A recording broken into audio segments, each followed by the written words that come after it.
Welcome back to 1982 as we continue our look at the Lost World of the Warlord toy line by Remco. Previously, we learned that the DC comic entered the Lost World of the Warlord, and that it spawned a small series of only 6 action figures, like Hercules, who we looked at last time, and the Warlord himself. And this time we'll be taking a look at yet another hero, Arak, the Son of Thunder, here on KREED'S Collection.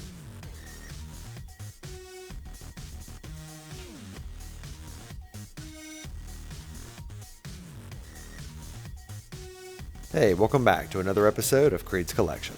Today we are looking at Arak, Son of Thunder, from the 1982 toy line, The Lost World of the Warlord by Remco. As you can see, I have Arak here on his original card, but he has been opened. Somebody's already taped him up here on the sides and at the bottom, and I've already actually removed a lot of tape from across the top here because it was nasty. Arak had 2 included accessories, an axe, which I don't have, that went here, and then his dagger. In the Hercules video, I mentioned that these may be intended as a companion piece for Masters of the Universe, and that is confirmed right here on this card. It says plays with Warlord, Masters of the Universe, and Warrior Beasts, along with a few other lines. Now here's the back of the card where you can see Warlord himself, Hercules, who we covered last time, and then Arak. Down here you have some of Remco's companion lines that were all meant to gel together to form one big line, even though they were separate. There was a card back later that showed all 6 figures, which implies there were 2 different series, but every resource I can find says there was only one series of 6 figures. Alright, now with that out of the way, let's go ahead and get this tape off of here and get him out of the package. Arak's birth name is Bright Sky After Storm. His father is Hino, the Thunder God, and his mother is Star of Dawn, of the fictional Quantaco native tribe.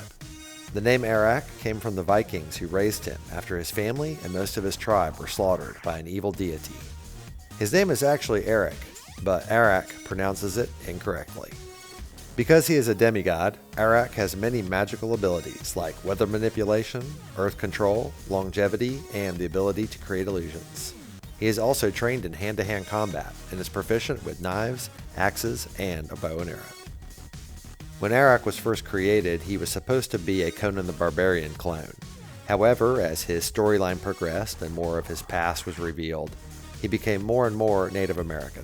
And I feel like this figure really leans more obviously towards the Native American than the Barbarian. So let's take a look at some of these details. Here you can see his left hand is open like Hercules and the Masters figures, and the right hand is molded to hold weapons and accessories.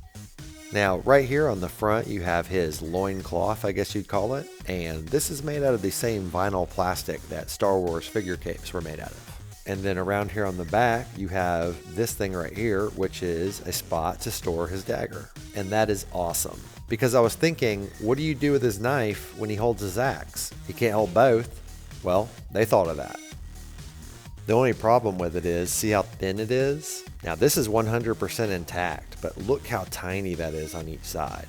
I'm sure that would tear very easily if you weren't careful. So it is unlikely that I'll ever store the knife there. And as long as we're on the subject of his accessories, let's go ahead and take a closer look. So here's his dagger, which looks exactly like you'd expect it to. Hey, no reason to reinvent the wheel, right?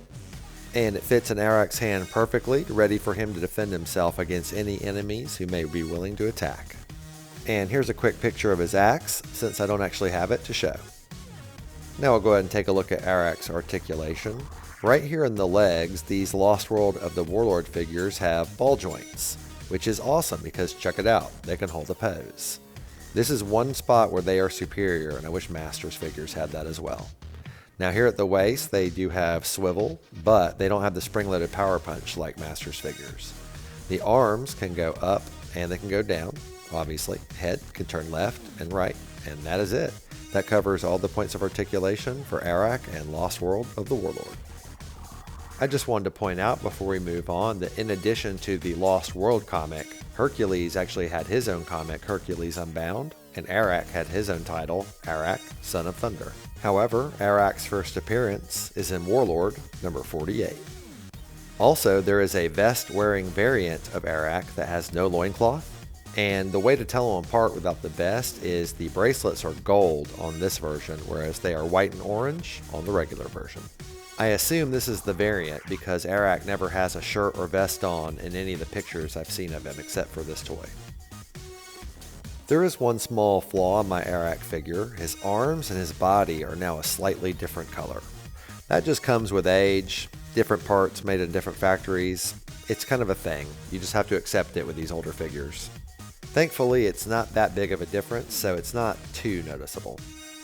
Here on Arak's lower back, you can see his copyright information, 1982 Remco, New York, made in Hong Kong. And now for our He-Man size comparison. Since Lost World of the Warlord was made as a companion line for Masters, as you can see, they match perfectly. And even though He-Man can stand by himself pretty well, he's kind of wobbly now, so that action figure stand, oh my goodness, what a help. Thank you so much for taking the time to watch my toy retrospective for Arak from the 1982 toy line, The Lost World of the Warlord by Remco. Well, now that I own Hercules and Arak, I guess it's time to track down the Warlord himself. If you enjoyed the video, please leave a thumbs up, and if you have any thoughts, please leave a comment. I love reading and responding to them. And while you're at it, if you haven't already, please consider subscribing. I'd really appreciate it, and it would help my channel grow. I do a retrospective on a toy from my vintage collection every Wednesday, so I hope to see you next week and every week after, here on KREED'S Collection.